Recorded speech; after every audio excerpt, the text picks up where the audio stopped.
नमस्कार, मैं हूं साधना पांडे और आप देख रहे हैं आईबीसी 24 रात 11 बजे के खास बुलेटिन यानी कि सैटेलाइट में आप सभी का बहुत बहुत स्वागत है। और चलिए बुलेटिन की शुरुआत करेंगे।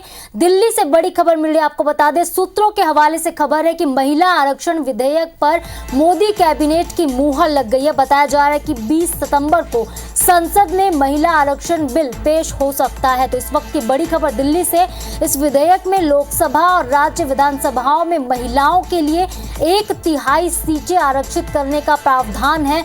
लगभग 27 सालों से लंबित महिला आरक्षण विधेयक पर सबसे पहले 12 सितंबर 1996 को संसद में इसे पेश किया गया था। विधेयक में 33% कोटा के अंदर SC, ST और एंग्लो इंडियन के लिए उप आरक्षण का भी प्रावधान है। प्रस्ताव है कि हर आम चुनाव के बाद आरक्षित सीटों को रोटेट किया जाएगा। माना जा रहा है कि इस बिल का सभी दल समर्थन करेंगे। तो इस वक्त की बड़ी खबर दिल्ली से, आज संसद की विशेष सत्र बुलाया गया था और 5 दिन तक ये विशेष सत्र चलने वाला है। और इससे तुरंत बाद मोदी कैबिनेट ने एक इमरजेंसी मीटिंग बुलाई और पीएम मोदी की इस आपात बैठक में एक बड़ा और ऐतिहासिक फैसला जो निकलकर सामने आया है कि सूत्रों के हवाले से खबर है, महिला आरक्षण विधेयक को कैबिनेट की मंजूरी मिल चुकी है और 20 सितंबर को ये बिल जो है वो संसद में भी पेश किया जा सकता है।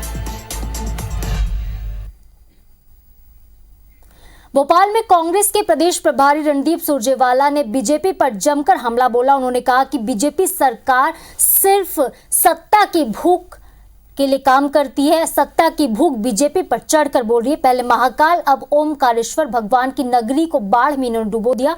ओमकारेश्वर डैम 17 सितंबर तक 84% भर गया था। रात 1 बजे 12,000 क्यूसेक पानी बिना किसी को आगाह किए छोड़ दिया गया। इस प्रकार पानी छोड़े जाने से शिव की नगरी के घर, आश्रम और यहां तक कि भगवान शिव के धाम में भी पानी भर गया।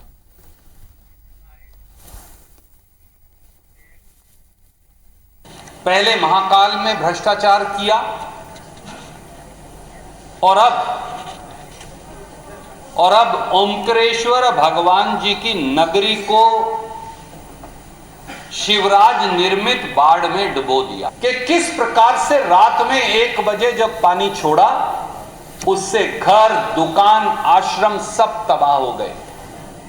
कोई सूचना नहीं दी गई। और महाराष्ट्र के डिप्टी सीएम देवेंद्र फडणवीस आज इंदौर पहुंचे। इस दौरान उन्होंने कांग्रेस पर जमकर निशाना साधा। फडणवीस ने सोनिया गांधी की 6 गारंटी पर कहा कि मैं कांग्रेस के नेताओं से पूछना चाहता हूं, जिस प्रदेश में कांग्रेस ने गारंटी दी है वहां पर एक भी वादा तो पूरा नहीं किया। मोदी जी ने पिछले 9 सालों में लोगों के जीवन में सिर्फ बदलाव लाया जो कि दिखाई देता है, लेकिन कांग्रेस सिर्फ वादे करती है जो नजर नहीं आता है। जिस प्रदेश में कांग्रेस ने गारंटी दी, वहाँ एक भी गारंटी वो पूरी कर पाए क्या? मोदी जी ने पिछले 9 वर्षों में लोगों के जीवन में बदलाव किया है और ये बदलाव दिखाई पड़ता है। कोई भी एक दूसरे को नेता मानने को तैयार नहीं है। यहाँ पर जितनी पार्टियाँ हैं उससे दुगने नेता है। और छत्तीसगढ़ में धान खरीदी पर घमासान थमने का नाम नहीं ले रहा। केंद्र और राज्य सरकार एक बार फिर आमने सामने है। केंद्र सरकार एक और जहां बायोमेट्रिक सिस्टम से धान खरीदी का निर्देश दे चुकी है, तो वहीं छत्तीसगढ़ सरकार धान खरीदी के नए निर्देशों को केंद्र सरकार से इस साल लागू नहीं करने का आग्रह कर रही है, जिसको लेकर अब पूर्व नेता प्रतिपक्ष धरमलाल कौशिक ने राज्य सरकार पर हमला बोला। उन्होंने कहा कि बायोमेट्रिक सिस्टम से धान खरीदी को लेकर कांग्रेस सरकार सिर्फ भ्रम फैला रही है।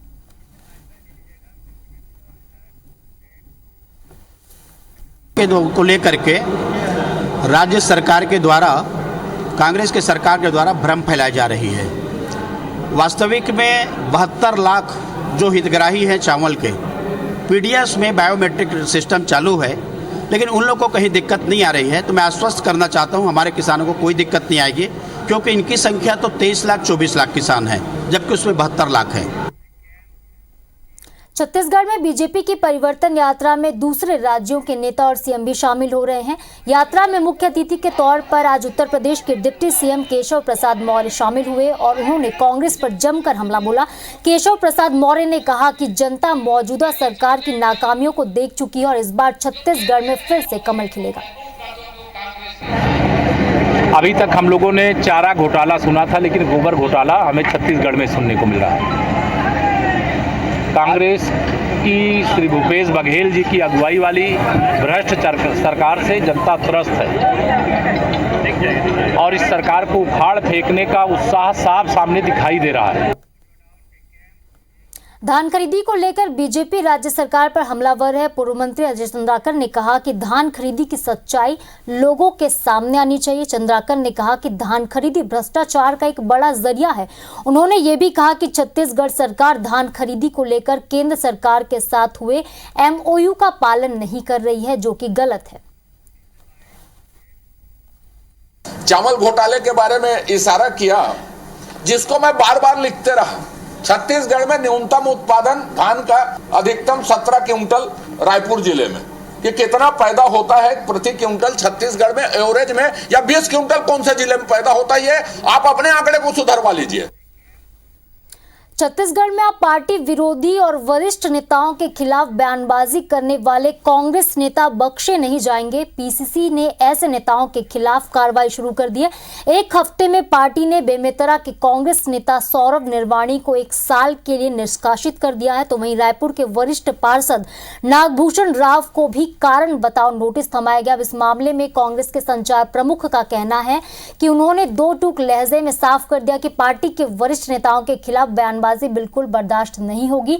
जो अनुशासन का पालन नहीं करेगा उस पर एक्शन जरूर होगा। जिस दिन आप कांग्रेस पार्टी के सदस्य बनते हैं उसी दिन ये आपका दायित्व बन जाता है कि पार्टी की जो गाइडलाइन है, पार्टी के जो नियम कानून है, पार्टी का जो अनुशासन है, पार्टी की जो नीति है, उसका आपको पालन करना है।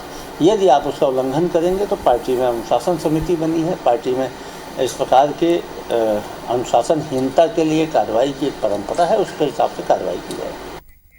सीएम भूपेश बघेल आज बीजापुर पहुंचे और आम जनता से भेंट मुलाकात की और जिले को 457 करोड़ की सौगात भी दी। इस दौरान मुख्यमंत्री ने कई विकास कार्यों का लोकार्पण और भूमि पूजन किया। कार्यक्रम को संबोधित करते हुए कहा कि बीजापुर के लोग अब सुरक्षित महसूस करते हैं।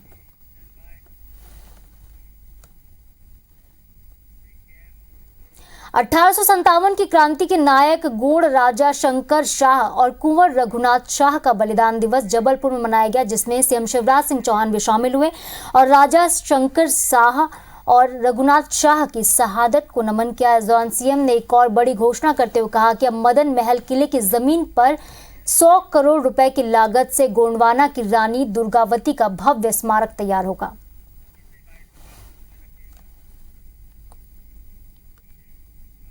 हमने पैसा एक्ट लागू कर दिया। कांग्रेस कई सालों से कहती रही, लेकिन कांग्रेस की कथनी और करनी में अंतर था। मुनाफा कमाया, वो मुनाफा सरकार की जेब में नहीं गया, वो मुनाफा गया आदिवासी और तेंदुपत्ता तोड़ने वाले भाई और बहनों के घर में। यह आर्थिक सशक्तिकरण का अभियान है। जैसे जैसे चुनाव नजदीक आ रहे हैं वैसे ही डर्टी पॉलिटिक्स का दौर भी तेज होने लगा है। अब सीएम शिवराज सिंह चौहान के वीडियो को एडिट करके एक फर्जी वीडियो वायरल किया जा रहा है। AI यानी कि आर्टिफिशियल इंटेलिजेंस का इस्तेमाल करके इस वीडियो में सीएम की आवाज बदल दी गई है। वायरल हो रहे इस वीडियो में खुद सीएम शिवराज सिंह चौहान ने बयान दिया है। जबलपुर में सीएम ने साफ कहा कि प्रदेश में कई फर्जी ऑडियो वायरल हो रहे हैं और इसके पीछे कांग्रेस का हाथ है। फर्जी सर्वे आ रहे हैं, फर्जी ऑडियो आ रहे हैं। कांग्रेस पार्टी पूरी फर्जी है, इसलिए फर्जी काम करवा रही है। देखो भाई, भारतीय जनता पार्टी ने विकास किया और जनता की सेवा की है, इसलिए हम जन आशीर्वाद मांगने निकले हैं। मध्य प्रदेश में बीजेपी जन आशीर्वाद यात्रा निकाली, जिसमें अपार जनसमूह उमड़ रहा है। यात्रा में बीजेपी के प्रदेश के साथ ही दूसरे राज्यों के दिग्गज नेता भी शिरकत कर रहे हैं। सागर, बैतूल, धार और पन्ना में बीजेपी के दिग्गज नेताओं ने शिरकत की और सीएम शिवराज सिंह चौहान के काम की सराहना की। इसके साथ ही विपक्ष पर जमकर निशाना भी साधा। कांग्रेस के रहते हुए सुध नहीं ली थी इस इलाके में, न सड़कों का मामला, न पानी का मामला, न बिजली का मामला कभी देखने को मिलता नहीं था। मध्य प्रदेश पूरे का यह हाल था। कांग्रेस के गठबंधन ने सनातन धर्म का अपमान किया है। आपसे मैं पूछ रहा हूँ, इस सनातन धर्म का अपमान सहन करोगे क्या? उठा के फेंक दो कांग्रेस को। जन आशीर्वाद यात्रा में जो जन सैलाब उमड़ रहा है, माननीय प्रधानमंत्री नरेंद्र मोदी जी की गरीब कल्याण योजनाएं जन जन तक पहुंची हैं। आदरणीय शिवराज जी की योजनाएं जन जन तक पहुंची हैं कि मध्य प्रदेश में पुनः प्रचंड बहुमत से भारतीय जनता पार्टी की सरकार बनेगी। 5 साल सनातन को गाली देते, 5 साल केवल तुष्टीकरण की राजनीति करते, और जैसे चुनाव आता है तो इनको हनुमान चालीसा याद आती है, चुनाव आता है तो ये महाकाल के दर्शन को चले जाते। जन आशीर्वाद यात्रा में निकालो भाइयों और बहनों। अभी कांग्रेस वाला थोड़ा डुप्लीकेट पार्टी है, हर बात में कॉपी करता है। बोले बीजेपी जन आशीर्वाद यात्रा निकाला है, हम लोग जन आक्रोश यात्रा करेंगे। एक तरफ बीजेपी के विकास और जन आशीर्वाद यात्रा, और इसके जवाब में अब कांग्रेस कल से खरगोन से पूरे प्रदेश में जन आक्रोश यात्रा निकालने वाली है। तैयारियों को लेकर आज खरगोन जिला कांग्रेस कमेटी की तरफ से प्रेस वार्ता आयोजित हुई। इस दौरान कांग्रेस नेता कांतिलाल भूरिया, सज्जन सिंह वर्मा ने भाजपा सरकार में बड़े पैमाने पर भ्रष्टाचार का आरोप लगाया। साथ ही कहा कि जन आक्रोश रैली के माध्यम से भाजपा सरकार की नाकामी वे जनता को बताएंगे। सीएम शिवराज सिंह चौहान के 18 साल के शासन के खिलाफ लोगों में असंतोष जन आक्रोश में अब बदल गया है। लोगों को जाकर गुमराह कर जवाब तो नहीं कह सकते, जनता भी जागे और हम विपक्ष में बैठे नेता भी जागे, इसलिए जनता के बीच में जाके हम उनको याद दिलाना चाहते हैं कि इन 18 सालों में बीजेपी ने आपके साथ क्या किया। जन आक्रोश यात्रा निकाल रहे हैं कि भारतीय जनता पार्टी को जब उन्होंने जो जो भ्रष्टाचार किया, जो जो दुराचार किया, अनाचार किया और जो सरकारी खजानों को लूटा है, और ये सारी चीज़ें गरीब के लिए खर्चे और अपने ऊपर खर्च कर रहे खुद के ऊपर, तो ये सारी चीज़ें हम जनता को जा जा के बताएंगे। और बीजेपी की परिवर्तन यात्रा छत्तीसगढ़ में कवर्धा पहुंची। यात्रा में पूर्व सीएम डॉक्टर रमन सिंह, यात्रा के संयोजक शिवरतन शर्मा, बीजेपी के प्रदेश महामंत्री केदार कश्यप और विजय शर्मा शामिल हुए। सभी ने गांधी मैदान में एक जनसभा को संबोधित किया, जिसमें शिवरतन शर्मा ने कांग्रेस सरकार पर जमकर निशाना साधा।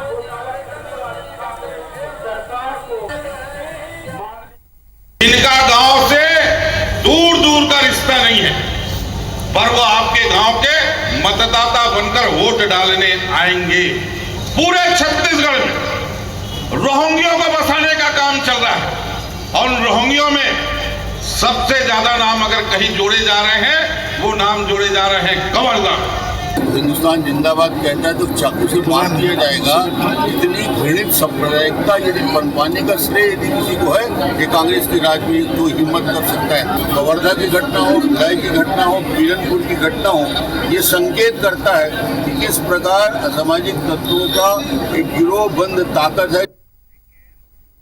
और बीजेपी की परिवर्तन यात्रा सोमवार को सूरजपुर के प्रतापपुर विधानसभा से होते हुए खैरागढ़, श्री खदान, गंडई पहुंची। यात्रा में कई बड़े नेता भी शामिल हुए, जहां जनसभा को संबोधित करते हुए रामानुजगंज से बीजेपी के प्रत्याशी रामविचार नेताम ने एक विवादित बयान दे दिया। उन्होंने कांग्रेस पार्टी को बलात्कारी पार्टी कह दिया और शक्कर फैक्ट्री के पदाधिकारी पर भी भ्रष्टाचार के गंभीर आरोप लगाए।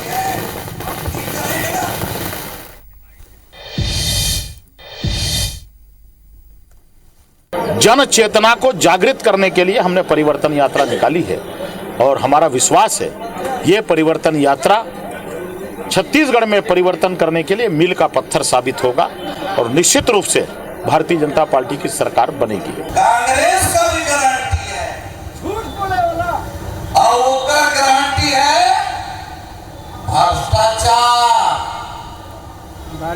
लूट, बलात्कारी पार्टी, भ्रष्टाचार का आकर डूबने का।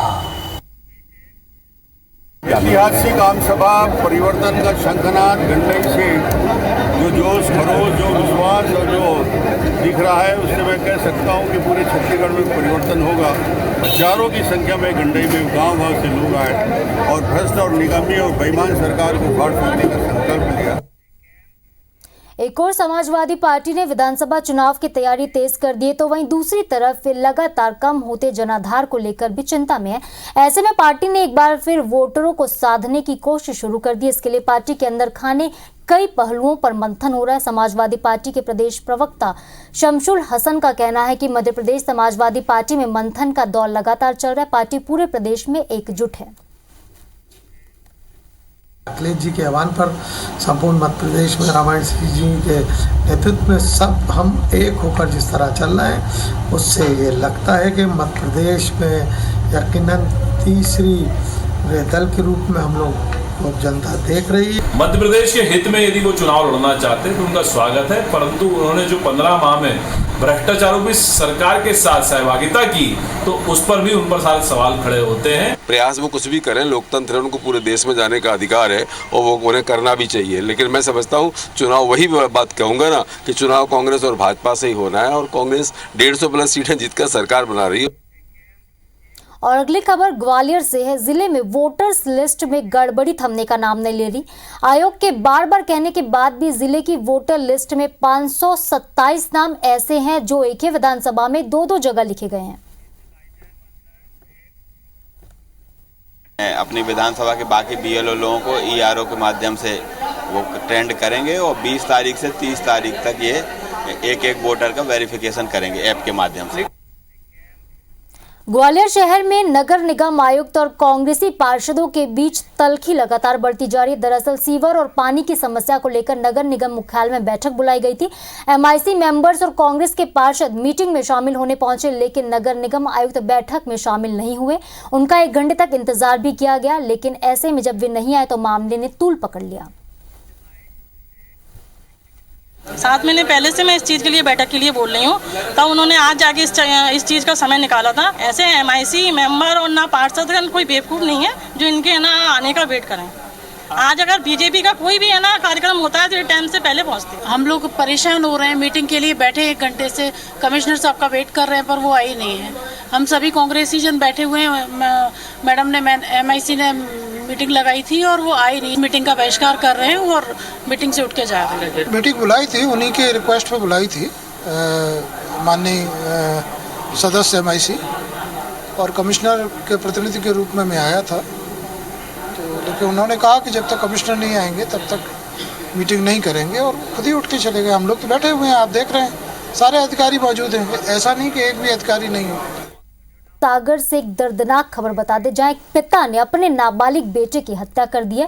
बंडा थाना प्रभारी नसीर अहमद फारूकी के अनुसार निरपत लोधी से उसका 12 साल का बेटा यशवंत साइकिल दिलाने की जिद कर रहा था, जिसको लेकर पिता इतना ज्यादा गुस्सा हो गए, नाराज हो गए कि उन्होंने बेटी को कुल्हाड़ी से वार कर उसे मौत के घाटी उतार दिया। हालांकि वारदात के बाद से आरोपी फिलहाल फरार है, जिसकी तलाश में पुलिस जुट गई है। बच्चा 12 साल का यशवंत लोधी नाम है, उसके पिता ने उसकी गाड़ी मारकर हत्या कर दी गई है। आरोपी अभी फरार है, जल्द पकड़ लिया जाए। हत्या का कारण अभी तक ये पता चला है कि वो लड़का साइकिल के लिए जिद कर रहा था अपने पिता से, और उसी गुस्से में आकर उसने और चलिए अब आपको जबलपुर के रामपुर इलाके का अपडेट बता देते हैं, जहां सरकारी एकलव्य छात्रावास में गंभीर लापरवाही सामने आई है। यहां रहने वाले छात्र छात्राओं को दूषित भोजन परोस दिया गया। भोजन में कटहल की सब्जी खाने के बाद 200 से ज्यादा छात्र बीमार हो गए हैं। खाना खाने के कुछ देर के बाद ही छात्रों को उल्टियां शुरू हो गई और कई छात्रों को चक्कर आने भी शुरू हुए हैं। आपाधापी में बीमार छात्रों को नजदीकी अस्पतालों में भर्ती कराया गया। प्रशासन के अनुसार 80 बच्चों को इलाज के लिए भर्ती कराया गया। स्वास्थ्य और शिक्षा विभाग के अधिकारियों के अलावा बीमार छात्रों के परिजन भी अस्पताल पहुंचे, जिन्होंने छात्रावास प्रबंधन पर अब कार्रवाई की मांग की है। बीमार छात्रों को हॉस्टल से अस्पताल पहुंचाने के दौरान भी काफी परेशानी हुई। सीएमएचओ ने कहा कि छात्रावास में खाने की जांच के लिए फूड इंस्पेक्टर को भी तैनात किया गया था और जांच रिपोर्ट आने के बाद अब दोषियों पर आगे की कार्रवाई होगी। खाना खाने के 10 बार उल्टी करने लगे लड़का, कुछ लड़कों को खून की उल्टी भी हुई है। ये रामपुर शाहपुर टीजी निकला हुआ आदर्श आवासीय विद्यालय हॉस्टल का से मांडवा से निकल रहा था सवारी लेकर के, तो सामने लड़के लोग रो रहे थे। तो रोते मैंने पूछा क्या हुआ, तो बोले बच्चे बहुत बीमार हैं। तो सवारी मैंने वहीं उतारी और सीधे हॉस्टल गया। के हिसाब से खाना बनता नहीं है, उच्च क्वालिटी का खाना कहीं बनता नहीं है, सिर्फ दिखावा का है। और बच्चे आज जो है आपके सामने प्रत्यक्ष हैं जो बीमार है, और नहीं तो अगर सही क्वालिटी का खाना बनता तो कोई बीमार नहीं होता। कि लोगों ने भोजन किया, उसके बाद सबकी बेहोश होने लगे और कुछ लोग खून की उल्टी भी कर रहे हैं और कुछ वॉमिटिंग भी कर रहे हैं। हमारा कहना है इस पर कार्रवाई, बहुत सघन कार्रवाई होना चाहिए। नहीं, जैसा बच्चों ने बताया कि उन्होंने भोजन किया, उसके बाद उनको थोड़ा सा वॉमिटिंग हुई और पेट दर्द की शिकायत कर रहे हैं। देखिए, ये तो जांच का विषय है। ग्वालियर भितरवाड़ थाना क्षेत्र के मोहनगढ़ में सरकारी शासकीय कस्तूरबा छात्रावास में एक 9वीं की छात्रा की तबीयत बिगड़ गई। सहायक अधीक्षिका ने एम्बुलेंस और परिजनों को सूचना दी। मौके पर परिजन पहुंचे, लेकिन तब तक छात्रा की मौत हो गई और फिलहाल पुलिस भी जांच में जुटी है कि ये हत्या है या फिर आत्महत्या। बोली कि तो मुझे धुंधला दिखा रहा है, तो मैंने कहा ठीक है तो लेट जाओ। तो फिर मैंने उसको लेटा दिया। फिर मैं गई दीदी के पास, वो जाने तबीयत खराब हुई उसकी तब। फिर वो बोली कि ना मुझे ना जाना ही लगी, तब फिर वो बोलना ही बंद कर दिया उसने। फिर वो बोल नहीं पा रही। फिर दीदी बोली उसके पापा के अल्लाह ने फ़ोन लगा दो। मैंने उसके पापा के लिए फ़ोन लगाया। ये छात्रावास में एक लड़की थी वहाँ पे, करीबन 17 साल के आसपास की, और उसकी आज सुबह डेथ हुई छात्रावास में।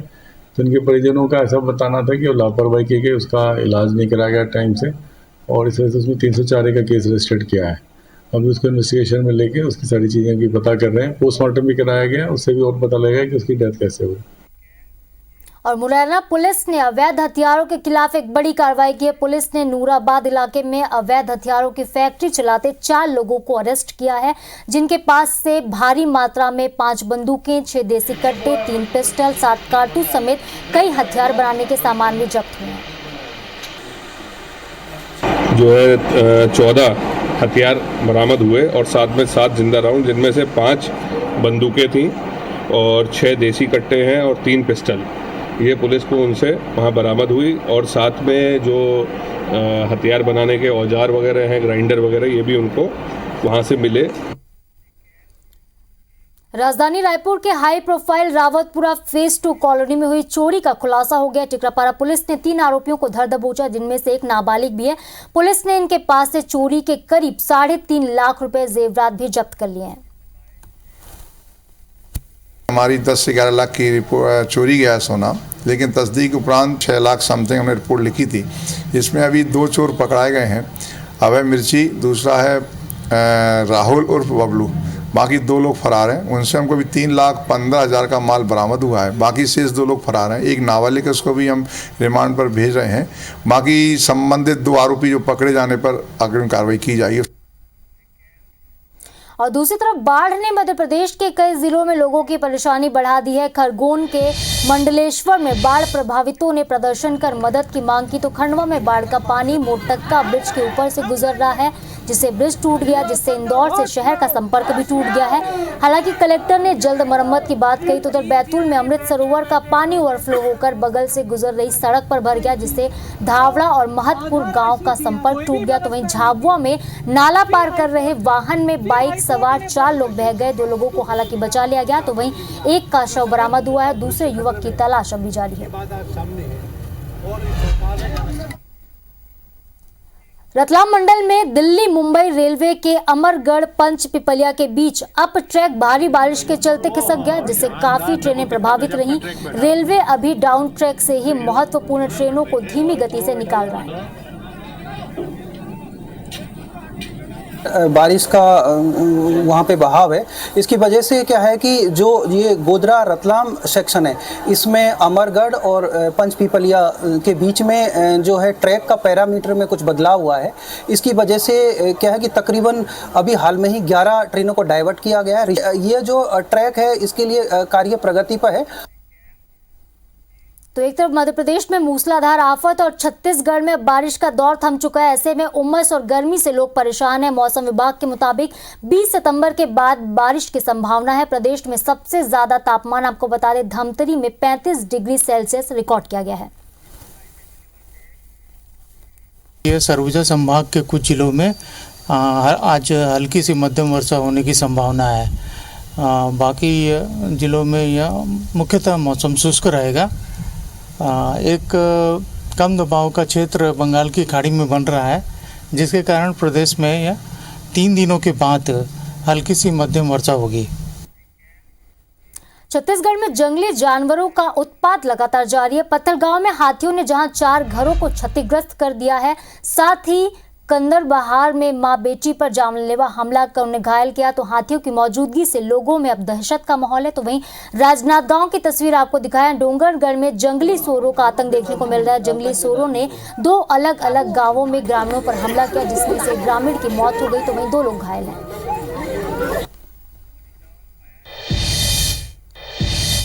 अगली खबर जबलपुर से है। जबलपुर के कलाकारों के लिए करीब 12 करोड़ की लागत से एक संस्कृति थिएटर बनाया गया था, लेकिन उद्घाटन के 2 साल बाद भी ये थिएटर कलाकारों की राह तकरा। स्मार्ट सिटी की तरफ से बनाए गए संस्कृति थिएटर का मंच जहां रंगकर्मियों के हिसाब से छोटा है, तो वहीं इस थिएटर के मंच पर छत से पानी भी टपकने लगा। साथ ही इस थिएटर के एक दिन का किराया 35,000 रुपए है। इस वजह से कलाकारों ने अब इस थिएटर से दूरी बना ली। स्मार्ट सिटी के अधिकारियों की माने तो उन्हें इस थिएटर के संचालन के लिए संचालकों की अब भी तलाश है, क्योंकि इसका किराया कलाकारों के हिसाब से बहुत ज्यादा है। इसका प्रमुख उद्देश्य था कि शहर के नई नई प्रतिभाओं को, जो रंगमंच से जुड़े लोग हैं, सांस्कृतिक से जुड़े लोग हैं, उनको एक प्लेटफॉर्म प्रदान करना था। एंड इसका संचालन जो है वो अभी वर्तमान में हमारे द्वारा कराया जा रहा है। तो हमने पीपीपी मोड में इसको निकालना है, रेवेन्यू शेयरिंग मॉडल में होगा, और जो भी बिडर आएगा, संचालन इवन मेंटेनेंस भी रहेगा, सब उसके स्कोप में होगा। और भोपाल में चलने वाली मेट्रो की पहली झलक सामने आ गई है। गुजरात से आए मेट्रो कोच भोपाल पहुंच चुके हैं। उन्हें अनलोडिंग ट्रैक पर उतारा गया है। 28 पहियों के ट्रॉले से कोच शहरी हिस्सों से होते हुए सुभाष नगर डिपो लाए गए हैं। 22 से 25 सितंबर के बीच इनका ट्रायल शुरू हो सकता है। इसके बाद हम ट्रेन फॉर्मेशन की प्रक्रिया शुरू करेंगे, जो नॉर्मली 15 से 20 दिन लग जाते हैं, बट हम कोशिश करेंगे कि इसको जल्दी से जल्दी ख़त्म करें, जिससे हम मंथ एंड या उसके पहले भी अब ट्रायल के लिए तैयार रह सकें। रायगढ़ का ऐतिहासिक चक्रधर समारोह कल यानी कि मंगलवार से शुरू हो रहा है। हर साल 10 दिनों तक होने वाले समारोह में इस साल सिर्फ 3 दिनों तक का ये आयोजन होगा। समारोह में राष्ट्रीय या अंतर्राष्ट्रीय स्तर के कोई कलाकार शामिल नहीं हो रहे। इसके साथ ही उद्घाटन और समापन में सीएम या गवर्नर भी शामिल नहीं होंगे। पिछले 3 वर्षों के ब्रेक के बाद चक्रधर समारोह का आयोजन फिर से रायगढ़ में किया जा रहा है, और ये बहुत ही हर्ष की बात है कि तैयारियां जो हैं पूरी कंप्लीट हो चुकी हैं। ऑडिटोरियम में सारी व्यवस्थाएं जो हैं की जा चुकी हैं, कलाकारों का चयन हो चुका है, और कलाकार अब रायगढ़ में उनका आगमन भी हो रहा है। इनके बाद अभी कुछ नज़र नहीं आएगा, ये तो मजबूरी में कर रहे हैं, तो इनका नज़र आएगा ही नहीं, क्योंकि लगातार जो विरोध हुआ है उस विरोध के चलते इनको एक तो फॉर्मेलिटी करना था, जिस फॉर्मेलिटी को उन्होंने निभा रहे हैं कुल मिला के, बस इतना ही है। और पूरे देश में गणेश चतुर्थी की रौनक नजर आ रही है। रायपुर के सदर बाजार और सड़क किनारे दुकान लगाकर प्रतिमाएं और पूजन सामग्रियां बेची जा रही है। दुकानों में वाहन खड़ा कर खरीदारी करने से ट्रैफिक भी जाम हो रहा है। बाजार में ट्रैफिक संभालने के लिए ट्रैफिक विभाग की तरफ से कोई व्यवस्था नहीं की गई है, जिससे लोग खासे परेशान हो रहे हैं। इस बदहाल व्यवस्था का जायजा लिया हमारे संवाददाता संदीप शुक्ला ने। बिल्कुल व्यवस्था तो होनी चाहिए, इनके लिए एक अलग से बाजार का व्यवस्था बनाया जाए, ताकि बाकी जो लोग आ जा रहे हैं उनको परेशानी ना हो।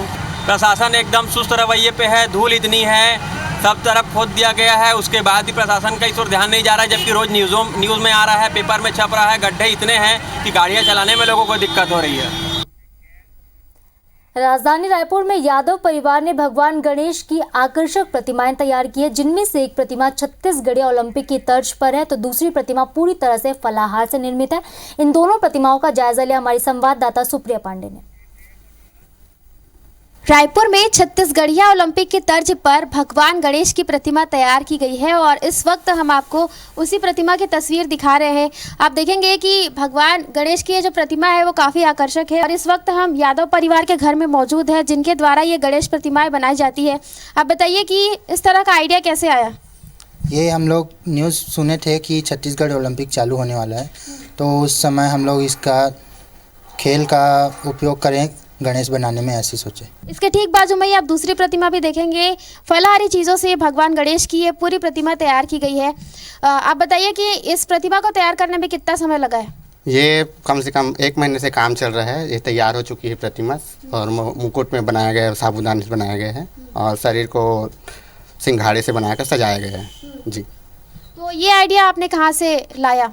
ये पापा नए सोच के हिसाब से नया, हर साल नया रहना चाहिए एक मूर्ति, इस हिसाब से चलते हैं। तो इस बार आर्डर अनेक प्रकार के आए, तो अनेक प्रकार की मूर्तियाँ बनी हैं जी।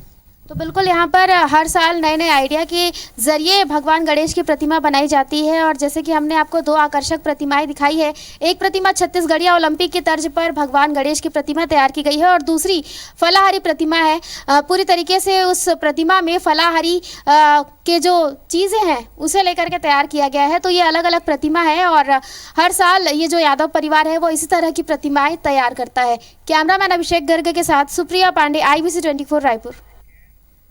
गणेश उत्सव को लेकर माटीकला से जुड़े मूर्तिकार साल भर मेहनत करते हैं इस उम्मीद में कि उन्हें कुछ तो लाभ मिलेगा। कोरोना की वजह से जो मार्केट डाउन था वो इस साल भी डाउन ही है। माना जा रहा है कि गणेश प्रतिमा के निर्माण से जुड़े मूर्तिकार अब भी परेशान हैं। कोरोना से पहले जिन मूर्तियों की कीमत 1.5 से 2 लाख रुपए थी उसे मजबूरी में अब 60 से 80 हजार तक की कीमत में ही बेचा जा रहा है। गणेश उत्सव पूरे देश भर में मनाया जाता है और इस वक्त हम ऐसी जगह पर मौजूद हैं जो गणेश के प्रतिमा को निर्माण करने के लिए साल भर मेहनत करते हैं। इस वक्त हम माना में मौजूद हैं और यहाँ पर आप देखेंगे कि भगवान गणेश की ढेर सारी प्रतिमाएं आपको नजर आएंगी और ये मूर्तिकार हैं जो साल भर से भगवान गणेश की प्रतिमा के निर्माण में लगे रहते हैं। जी, इस बार जैसे आप देख पा रहे हैं मूर्तियों में हम लोगों ने कुछ नए नए वेरिएशन भी रखे हैं। जैसे आजकल मार्केट में एक नया चीज़ आ रहा है, जैसे बाल गणेश रूप का थोड़ा ट्रेंड चल रहा है, तो हम लोगों ने कुछ बाल गणेश से रिलेटेड थोड़े मॉडिफाइड वर्जन भी रखे हैं। और जहाँ तक रहा मार्केट में फाइनेंशियल क्राइसिस का सवाल, तो पिछले साल जो कोरोना के कारण जो भी मतलब हुआ था डाउन, तो उसके के हिसाब से अब थोड़ा मार्केट रिकवर कर रहा है पहले के मुकाबले, लेकिन अभी तक उतना ज़्यादा रिकवर हो नहीं पाया। बट पहले के मुकाबले थोड़ा हम लोग कह सकते हैं कि बेटर हुआ है मार्केट।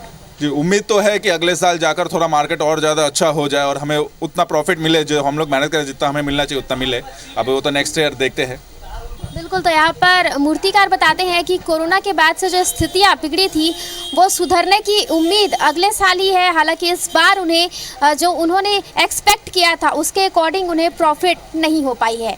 कैमरामैन अभिषेक गर्ग के साथ सुप्रिया पांडे, IBC 24 रायपुर। और फिलहाल के लिए इस बुलेटिन में इतने। आप देखते रहिए IBC 24। नमस्कार।